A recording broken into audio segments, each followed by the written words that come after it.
사도신경으로 신앙 고백하시겠습니다. 전능하사 천지를 만드신 하나님 아버지를 내가 믿사오며 그 외아들 우리 주 예수 그리스도를 믿사오니 이는 성령으로 잉태하사 동정녀 마리아에게 나시고 본디오 빌라도에게 고난을 받으사 십자가에 못 박혀 죽으시고 장사한 지 사흘 만에 죽은 자 가운데서 다시 살아나시며 하늘에 오르사 전능하신 하나님 우편에 앉아 계시다가 저류로서 산자와 죽은 자를 심판하러 오시리라. 성령을 믿사오며 거룩한 공회와 성도가 서로 교통하는 것과 죄를 사하여 주시는 것과 몸이 다시 사는 것과 영원히 사는 것을 믿사옵나이다. 아멘. 오늘 함께 보실 말씀은 신명기 26장 1절부터 4절까지 말씀입니다. 구약성경 301면에 있습니다. 구약성경 301페이지 신명기 26장 1절부터 4절까지 말씀입니다. 내 하나님 야훼께서 내게 기업으로 주어 차지하게 하실 땅에 내가 들어가서 거기에 거주할 때에 내 하나님 야훼께서 내게 주신 땅에서 그 토지의 모든 소산의 만물을 거둔 후에 그것을 가져다가 광주리에 담고 내 하나님 야훼께서 그의 이름을 두시려고 택하신 곳으로 그것을 가지고 가서 그때의 제사장에게 나아가 그에게 이르기를 내가 오늘 당신의 하나님 야훼께 아뢰나이다. 내가 야훼께서 우리에게 주시겠다고 우리 조상들에게 맹세하신 땅에 이르렀나이다 할 것이요. 제사장은 내 손에서 그 광주리를 받아서 내 하나님 야훼의 제단 앞에 놓을 것이며. 아멘. 약속의 땅에 들어간 후에 지켜야 될 계명의 말씀들이 계속해서 주어지고 있습니다. 그 땅은 하나님께서 이스라엘 백성들에게 주시기로 약속하셨던 땅, 기업으로 주시기로 그 조상들에게 맹세하셨던 땅입니다. 이스라엘 백성들은 드디어 광야 40년의 생활을 마무리하고 그 땅으로 들어갈 때가 되었습니다. 약속의 땅에 들어가게 되면 이제 그들의 삶의 방식은 이전과 완전히 바뀌게 됩니다. 현재 살아있는 이스라엘 백성들이 경험하는 삶의 방식은 떠돌이 생활이라는 것과 매일 아침 하나님께서 주시는 만나를 주어서 요리해서 먹는 삶이었습니다. 만나는 이스라엘 백성들이 아침마다 경험하는 하나님의 은혜이며 생명의 공급장치였고 그들이 철저히 하나님만을 의지하며 살아가는 원동력이었습니다. 만나는 주 6일 동안 공급되었고 안식일 아침 제7일에는 주어지지 않았습니다. 그러나 문제가 없었죠.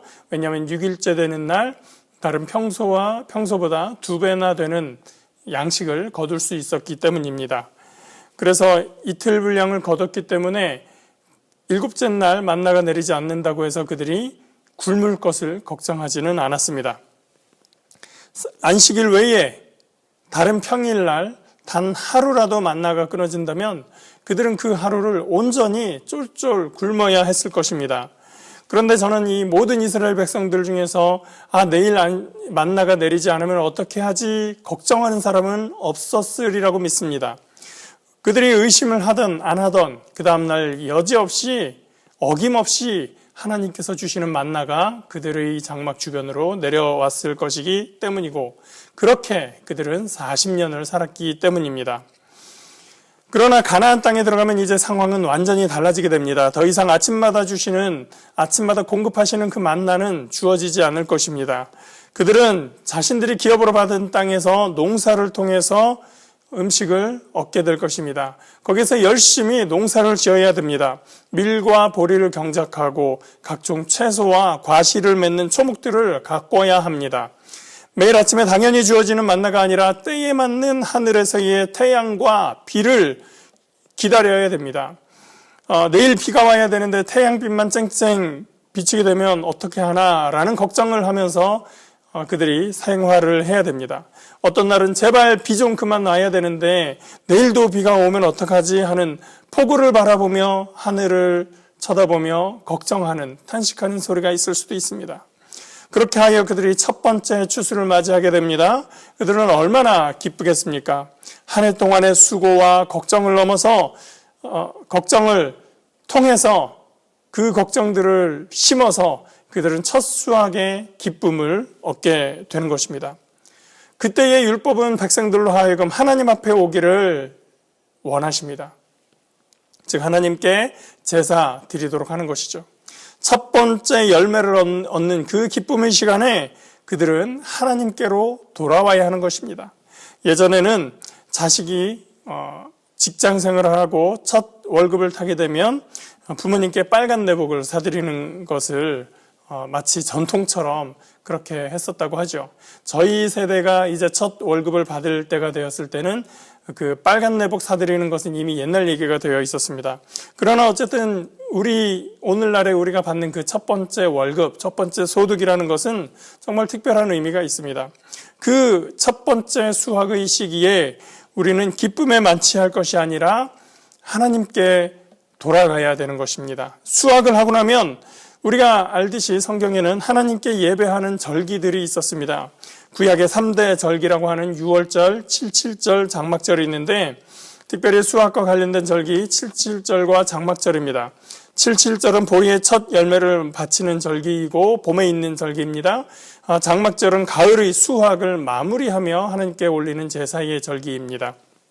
이 절을 보면 그 토지의 모든 소산의 만물 첫 번째 그 소산을 거둔 후에 해야 할 일들을 말씀하고 있습니다. 맛이라는 말이 첫 번째라는 뜻이죠. 그래서 해마다 첫 번째 수확물 소산의 맛물을 거둔 후에 해야 할 일이 뭔지 성경이 말해주고 있습니다. 먼저 광주리에 담습니다. 백성들은 그 첫 소산을 광주리에 담으면서 한 해 동안 땀을 흘렸었던 일들을 추억하고 묵상합니다. 어떻게 이것들을 얻게 되었는데 얼마나 힘든 일들이 있었는데 라는 것들을 생각하는 것이겠죠. 아무리 그 해가 풍년이었다 하더라도 그 1년의 농사 과정에는 많은 어려움들이 있었을 것입니다. 그 뙤약볕에 그들이 밖에 나가서 일을 해야 했었을 것이고 그 빗 속에서 그들이 밭에 나가서 작업을 해야 했을 것입니다. 그들은 하나님께서 공급하시고 자라게 하시고 거두게 하신 모든 과정을 기억하며 감사하게 되는 것입니다. 그렇게 광주리가 준비되면 그들은 하나님께서 택하신 곳으로 가져가게 됩니다. 신학적으로는 중앙성소라는 명칭을 붙이는 개념인데 하나님께 드리는 그 제사를 아무 곳에서나 내키는 대로 제사하지 말라는 뜻입니다. 이것은 당시에 이교적 문화로 둘러싸인 이스라엘의 환경을 반영하는 규정입니다. 이스라엘 백성들이 가나안의 여러 지역에 이제 정착하게 됩니다. 기업으로 받은 땅에서 정착하게 됩니다. 그때에 각 지역에는 원주민들이 원래 섬기던 그 제단이 있고 그 신들을 위한 제단들이 있었습니다. 가나안 사람들은 그 마을에 토착신이 있었고 지역신이 있었고 수호신 내지 주신이 있었습니다. 이스라엘은 그들의 속에서 혼동하면 안 되는 것입니다. 중앙성소는 하나님의 백성들로 하여금 이방신들 사이에서 혼란스러워할 것이 아니라 그곳에서 그들의 예배 방식에 적응해서 대충 때우는 것이 아니라 함께 한 곳에 모여 한 분 하나님을 제대로 온전히 섬길 수 있도록 해주었습니다. 온 이스라엘 백성들이 각자 자기 나름의 방식으로 마음 내키는 대로 제사하는 것이 아니라 하나님이 정하신 물질로 하나님이 정하시는 방식대로 하나님이 정하신 장소에서 제사함으로써 온 이스라엘이 한 분 하나님을 섬김에 있어서 통일성을 갖고 이로써 하나의 통일된 신앙 공동체를 만들어가는 것입니다. 택하신 곳에서 광주리를 제사장에게 드리면서 해야 할 말이 있습니다. 3절에 있죠. 내가 오늘 당신의 하나님 야훼께 아뢰나이다. 내가 야훼께서 우리에게 주시겠다고 우리 조상들에게 맹세하신 땅에 이르렀나이다. 당신의 하나님이라고 얘기를 합니다. 제사장의 하나님이라는 뜻이지만 그것은 제사장이 하나님과 중재자의 입장에서 그 말을 받는 것입니다. 이스라엘에서 제사의 의식이 정례화되면서 지금 제가 읽어드린 이 문구 3절에 있는 그 문구는 절기 제사에서 제사를 드리는 백성들이 낭독하는 어구로 자리 잡게 됩니다.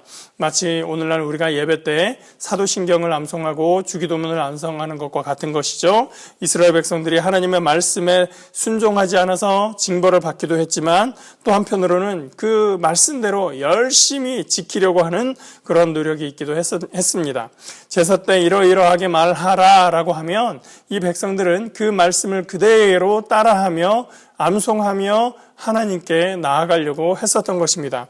이스라엘 백성들이 제사를 통해서 하나님께 첫 추수한 소산을 담은 광주리를 드리면서 공통으로 고백하는 내용은 이 소산이 하나님께서 우리에게 주신 바로 그 땅에서 얻은 생산물입니다 라고 고백하는 것입니다. 내가 땀 흘려 수고한 것이지만, 내가 힘들여 고생하여 얻은 소산물이지만 그 이전에 하나님께서 주신 땅에서 얻었고, 그 땅은 오래전 우리 조상들에게 맹세하여 주셨던 바로 그 땅, 하나님께서 친히 약속해 주셨던 그 땅이었음을 고백하는 것이 우선입니다. 나의 삶의 원천이자 내가 오늘 가진 것이 바로 하나님이었음을 고백하는 것이 첫 기쁨과 첫 수확의 감사에서 새겨야 할 것이었습니다. 하나님은 우리 삶의 근거가 되십니다. 내가 얻는 모든 수익과 소득은 당연히 우리의 땀방울과 고민과 수고를 통해 얻은 것입니다. 그러나 그 소득의 기쁨과 즐거움의 순간은 바로 하나님께로 우리의 시선을 돌려야 할 순간이기도 합니다.